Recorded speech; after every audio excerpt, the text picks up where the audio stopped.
Let's be honest. IT management can feel like you're trying to untangle a giant knot of competing frameworks, endless vendors, and constant risk. It's really easy to get lost in all that chaos. But what if you could take all of it and forge it into a single, clear, actionable blueprint for success? Well, that's exactly what we're going to build together today. So, here's our roadmap. First, we'll get our heads around the sheer scale of the problem we're all facing.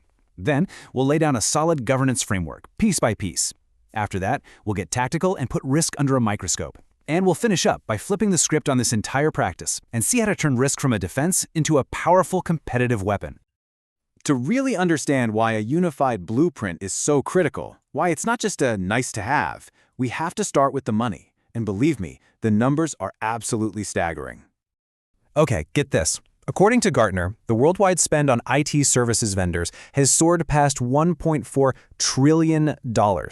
Just to put that into perspective for you, that is more than the entire economy of Australia. This isn't some budget line item anymore, right? This is a clear sign that our most critical business functions now literally run on our external partners. But of course, with that kind of a spend comes a fundamental risk. Gartner really hits the nail on the head here. Vendors often overpromise and underdeliver. And this gap between what's promised and what's actually delivered, well, it's not just an inconvenience. It's a gaping hole where your organization is exposed to financial, operational, and even strategic failure. So what does that failure actually look like in the real world? Of course, you get the obvious problems. Costs spiral out of control, and you miss big opportunities. But the real sign of a breakdown in governance is actually a bit more subtle. It's that last point. Think about this. You can have a vendor hitting every single metric in their service level agreement, their SLA, and your business can still be completely and totally dissatisfied. When that happens, it's a massive red flag that your entire framework is broken. All right, enough about the problem. Let's start building the solution. We've seen that the challenges are huge, and they're all interconnected, so we know we're not looking for a single magic bullet. And this is the core idea right here. We have to stop running around trying to plug individual leaks and start building a better ship. It's a huge shift from that reactive, firefighting mode to intentionally designing a system of proactive governance from the ground up. This framework boils down what all the experts say into 4 clear actions. First, manage relationships. This means setting up formal governance committees, strategic, tactical, and operational, to make sure everyone is on the same page. Second, master your operations. This is where you get ruthless about clear metrics and processes. Third, align demand with value. Is your IT portfolio actually serving what the business needs, or is it just fighting fires? And finally, number 4, drive innovation. This means you write growth and new ideas directly into your contracts. It becomes a required deliverable, not just a nice to have.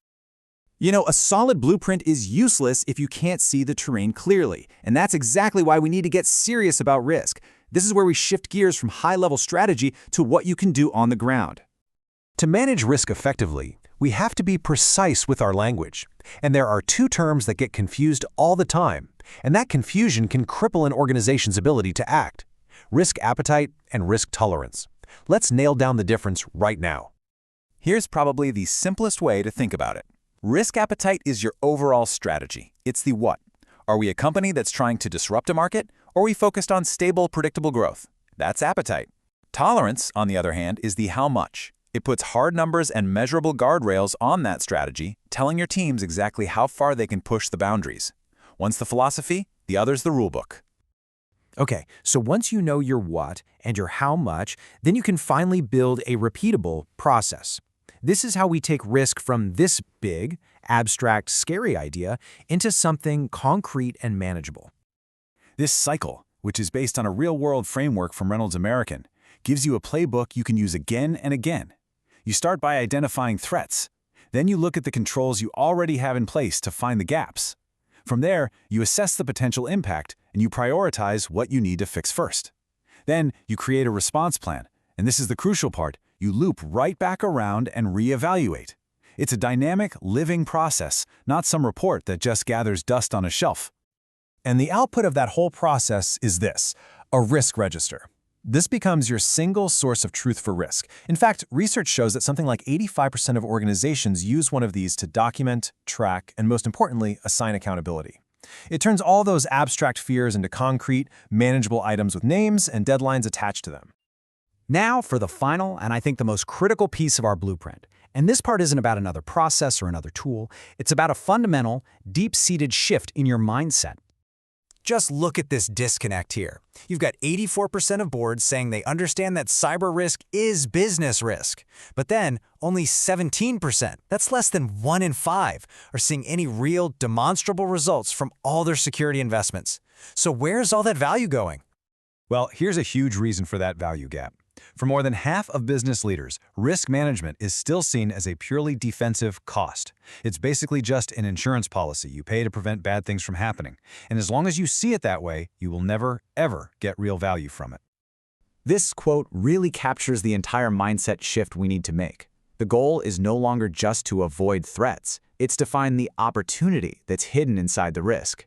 It's the difference between playing not to lose and playing to win. So making this shift is about taking concrete actions. You start using red teams to basically attack test your own business plans before you launch them. You tie your risk metrics directly to performance so people are actually rewarded for smart risk-taking. Ultimately, you use your deep understanding of risk to move faster and smarter than everyone else out there.